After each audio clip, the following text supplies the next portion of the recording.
Tá por mim, né? Então, quem topa? Ninguém, tá vendo, Tiago? Então é isso aí, Tiagão. A palavra é tua, mas vamos orar, né? Vamos orar, levanta as mãos. Senhor, nós agradecemos, Senhor, por essa preciosidade, Senhor, que é a vida do Tiago no nosso meio. Te pedimos que o Senhor use a vida dele, Senhor. Que o Senhor possa ministrar fortemente aos nossos corações. Que possamos ser impactados pelo Senhor, Deus, através dessa ministração. E que o Senhor possa abrir os nossos olhos, nossos ouvidos e nos dar entendimento, Senhor, para a tua palavra, daquilo que o Senhor quer fazer no nosso meio e tocar nas nossas vidas. Te damos a autoridade, Senhor, para tocar nos nossos corações. Em nome de Jesus, amém.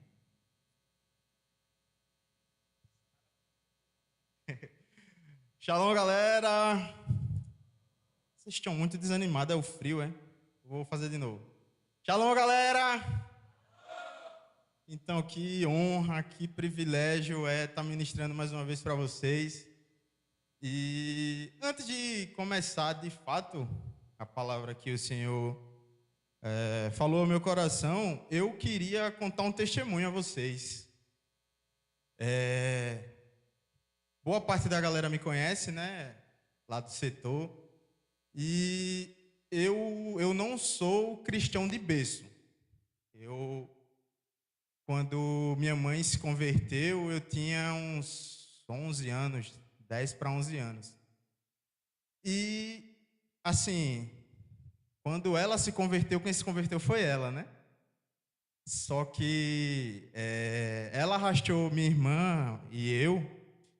E, assim, para quem não sabe também, vocês já ouviram falar em irmã do coque? Então, eu sou filho de uma irmã do coque. E quando ela aceitou Jesus, ela já aceitou Jesus e já começou a fazer o estágio, né? Para se tornar uma irmã do coque. Então, ela andava com outras irmãs do coque. E viviam lá em casa, orando, intercedendo. E para mim era um pouco complicado, porque quando elas iam lá em casa eu não podia assistir televisão. E na minha época só tinha televisão de algo assim de entretenimento, né? Computador ainda era uma coisa rara, telefone nem se fala. Então, ela aceitou Jesus e já aprendeu alguns princípios, como o princípio da oração. Então, ela já foi lá e ensinou minha irmã e eu a orar. Ela aprendeu outro princípio que era que não podia faltar culto. Então, ela foi lá e ensinou minha irmã e eu que não podia faltar culto. Aí teve uma vez, a igreja que a gente ia era dia de quarta, sexta e domingo. E tinha um programa que eu gostava muito de assistir na quarta-feira.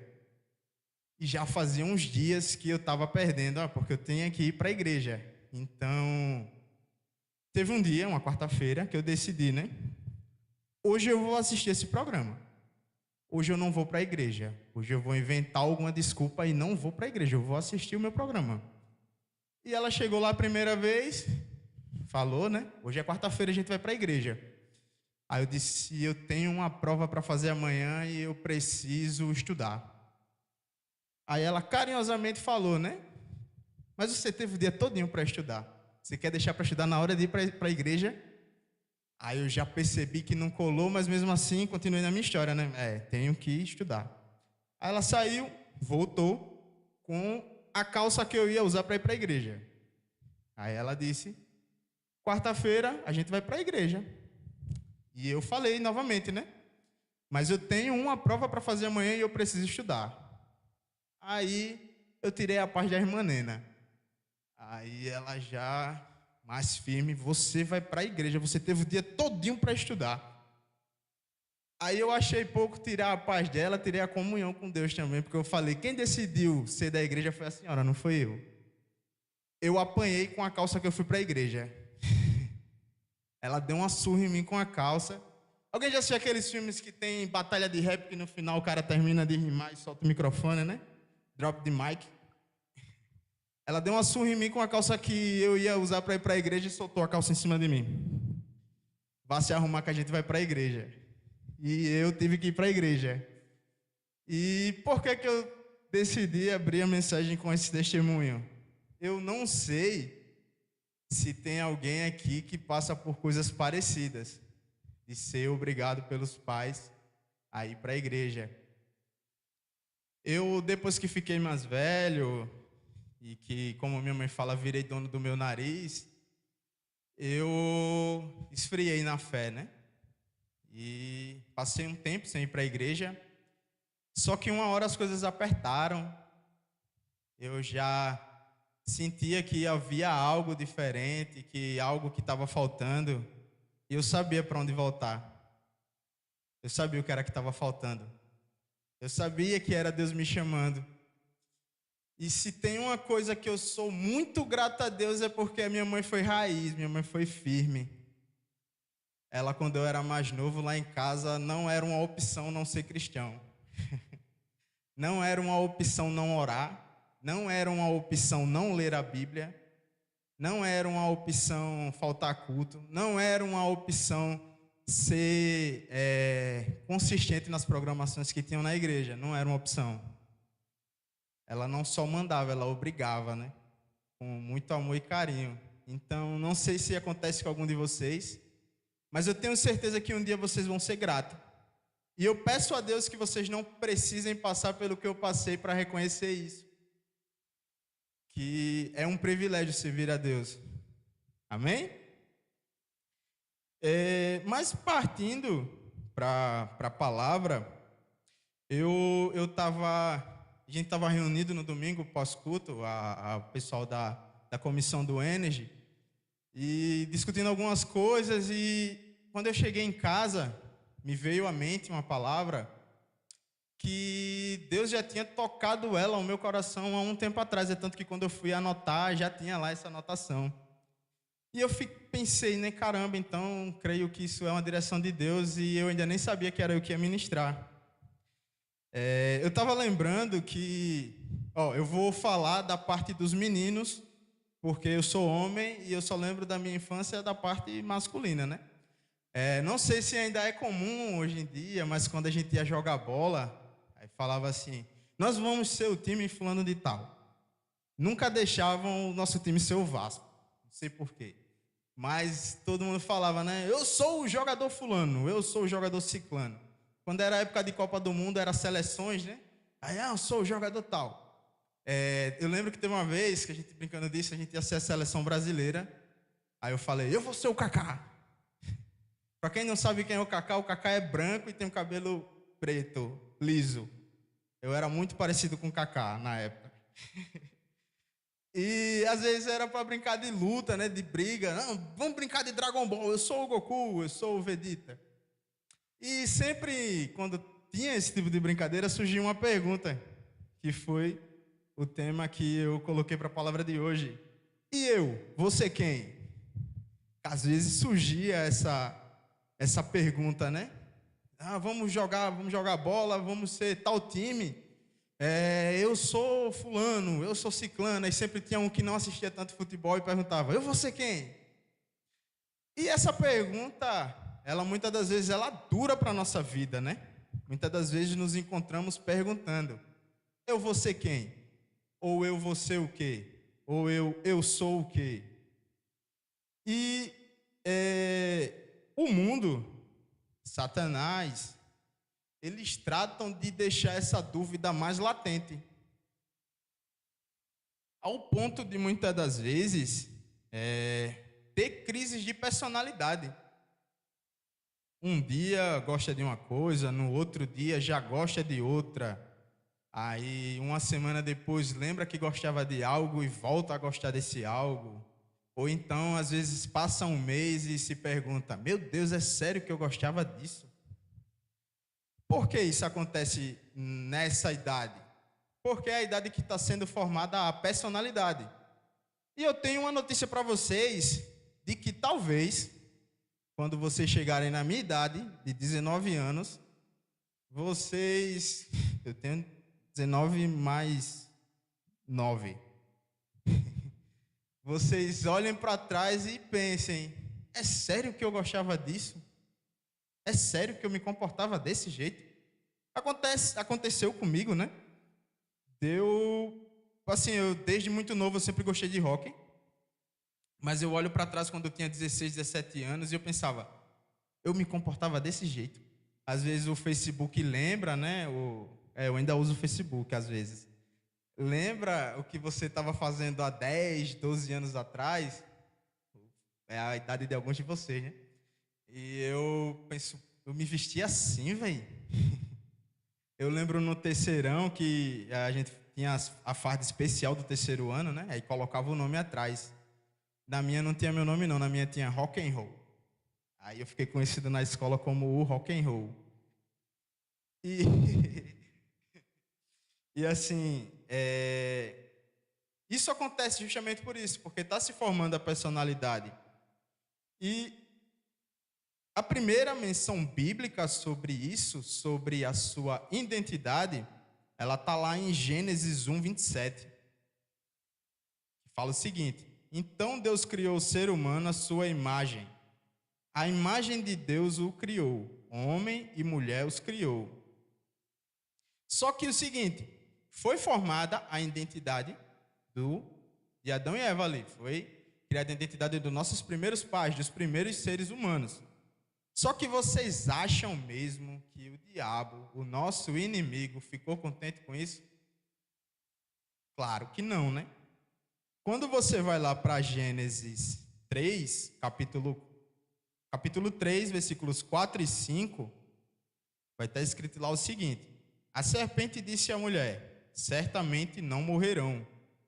É que Deus sabe que no dia que vocês comerem dele, os seus olhos se abrirão, e vocês serão como Deus, conhecedores do bem e do mal.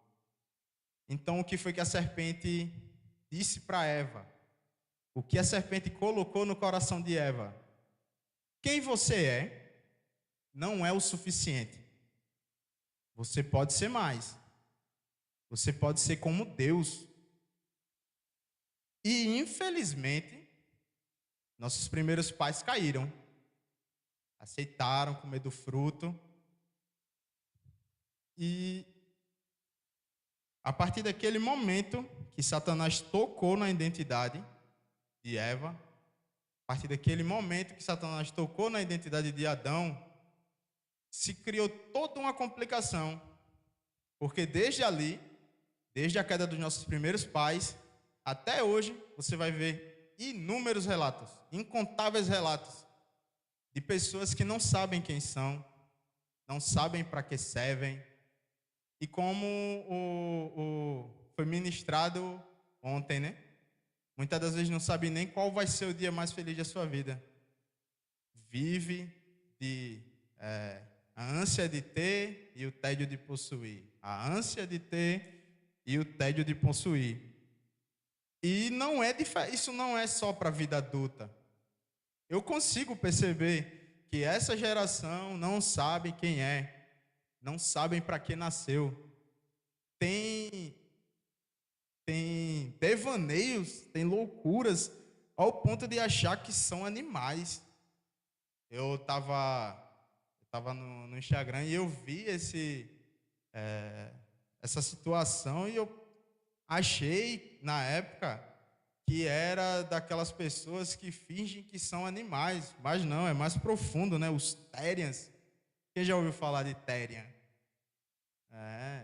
Acha que tem uma conexão espiritual com um bicho, né?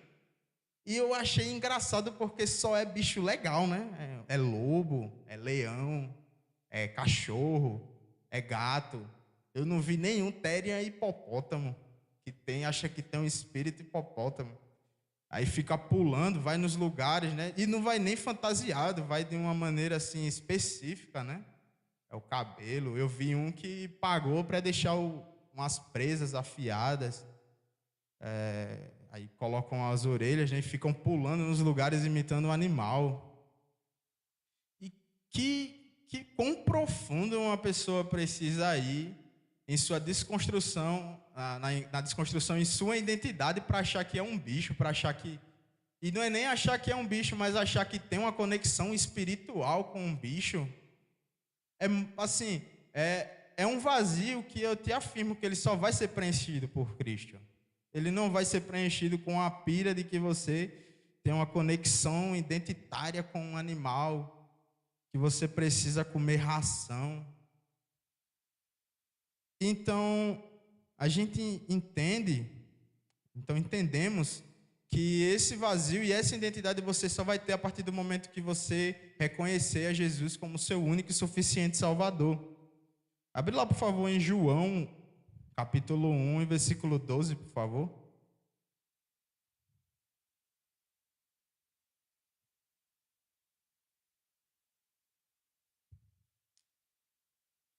Põe na NVI, por favor. Eu acho que foi eu que anotei outra versão, perdão. Contudo, aos que receberam, aos que creem no seu nome, deu-lhes a autoridade de se tornarem filhos de Deus. Então, na criação, nós recebemos a identidade de imagem e semelhança de Deus. E Cristo veio à Terra e nos mostrou que podemos ir além de uma imagem criada à semelhança. Podemos ser filhos de Deus. Podemos ter esse privilégio de ser filho de Deus. Só que tem uma condicional, né? É reconhecer Jesus como nosso único e suficiente Salvador.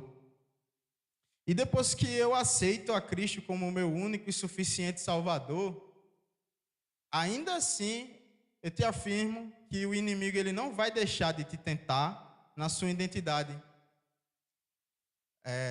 Acontece muitas vezes que nós achamos que o que somos é definido pelo que fazemos. Então, às vezes pode surgir a impressão de que ser filho de Deus é fazer algo na igreja, é servir em algum ministério. Quando eu for chamado para ser servir no Energy, segurando uma plaquinha lá fora, eu vou ser filho de Deus. Ou então, finalmente, quando me chamarem para servir na mídia, ou na salinha, ou quando descobrirem o meu talento secreto musical, finalmente eu vou ser um filho de Deus, finalmente eu vou ser um cristão. E não, você não é definido pelo que você faz. Quem você é define o que você faz. Então, quando a gente vai um pouco mais profundo na Bíblia, a gente vê na história de Saul. Saul, ele tinha tanto medo de não ser reconhecido pelo que fazia, que ele atropelou processos e desagradou a Deus a ponto de terminar mal o seu reinado. Lá em 1 Samuel 13, do versículo 1 ao 14, fica de tarefa para vocês lerem em casa, conta a história de quando ele, muito pressionado, achando que ia morrer em batalha, ele se apressou e fez algo que não era da competência dele fazer. Ele foi lá e sacrificou. E só quem poderia sacrificar eram os profetas. E quando Samuel chegou, a coisa fedeu. E por conta disso, o seu reinado não teve paz até o final. Eu queria que abrisse lá em 1 Samuel 13, dos versículos do 11 ao 13, para a gente ler. Samuel perguntou: o que você fez, Saul? Respondeu: quando vi que os soldados estavam dispersando, que não tinham chegado no prazo estabelecido e que os filisteus estavam reunidos em Miquimais, pensei: agora os filisteus descerão contra mim em Gilgal, e não busquei o Senhor. Por isso eu me senti obrigado a oferecer o holocausto. Samuel disse a Saul: você agiu como tolo, desobedecendo ao mandamento que o Senhor, seu Deus, ordenou a você. Se tivesse obedecido a ele, teria estabelecido para sempre o seu reinado sobre Israel. E é impressionante como pressões, muitas das vezes, elas determinam quem nos tornamos. Isso está totalmente errado. No caso de Saul, foi numa guerra. No caso de vocês, talvez seja na escola. aquela pressão para ser alguém diferente de quem você nasceu para ser, aquela pressão por aceitar uma piada, aquela pressão por aceitar um comportamento, por fazer o que não deve ser feito, por apressar situações sentimentais. E você acaba sendo definido pelo que você começa a fazer, e isso é muito triste. Eu passei por isso na adolescência, na escola. Acredito que muitos também aqui, pessoal da comissão passou, o pessoal mais velho que está aqui hoje. Essa pressão de fazer algo que não convém e você acabar, infelizmente, cedendo. E veja como é diferente quando quem você é define o que você faz. Abre lá, por favor, em Daniel, capítulo 1, versículo 8.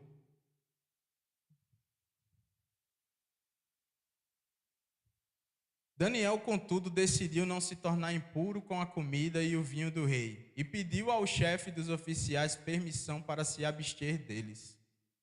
Você vê como é diferente. Daniel, ele já tinha um princípio, Daniel, ele já carregava um princípio, e ele levou esse princípio com ele, porque quem ele era definia o que ele fazia. E mesmo em meio à pressão, e olha aqui que é bem diferente, tá? Ele meio que seria obrigado a se alimentar da mesma forma que se alimentavam o rei. E ele disse: não, isso não é quem sou. Eu quero continuar fazendo o que eu faço, porque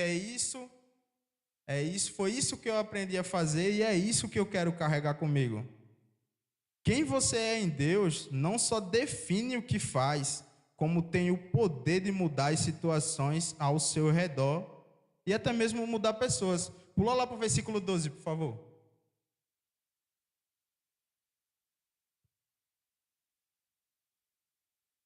Peço que faça uma experiência com os seus servos durante 10 dias. Não nos dê nada além de legumes para comer e água para beber. Segue até o 13, por favor.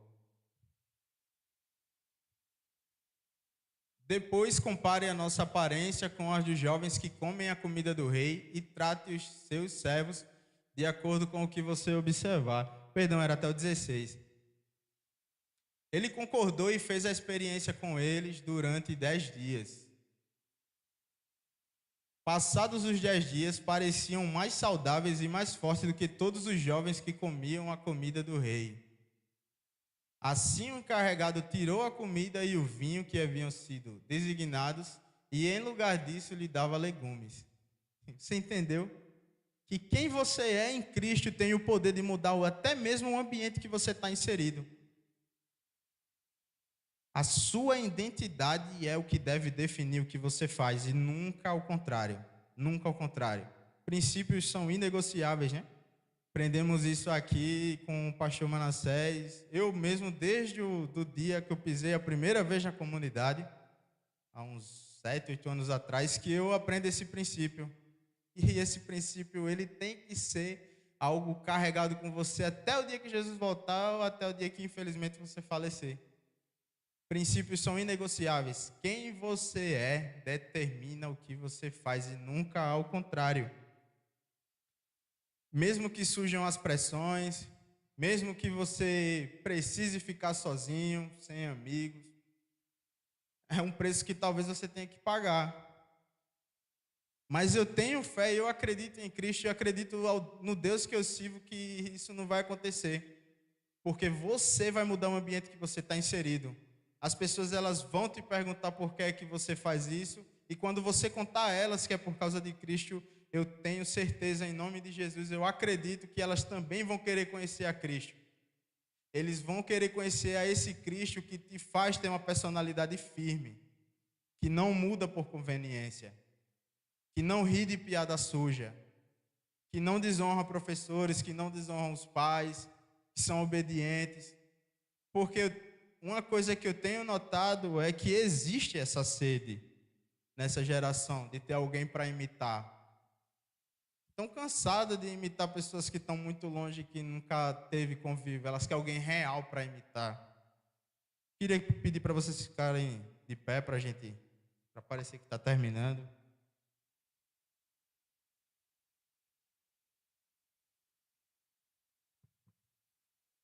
Eu quero desafiar vocês nesse fim de tarde. Quero pedir para vocês fecharem os seus olhos e desafiar vocês a isso, a pensar nisso, de como nossa identidade tem sido atacada, de como, infelizmente, tem sido difícil se manter firme, mas como é necessário permanecer firme nesses dias. Queria também te convidar a fazer essa reflexão, se quem você tem sido nesses dias, se quem você tem sido nesses dias está sendo definido somente pelo que você faz, ou se quem é você em Cristo é o que define o que você está fazendo. E queria também que, com os olhos fechados, vocês passassem aqueles que ainda não reconheceram a Cristo como único e suficiente Salvador, pensassem se é isso mesmo que vocês querem, passar as suas vidas vivendo para si mesmo.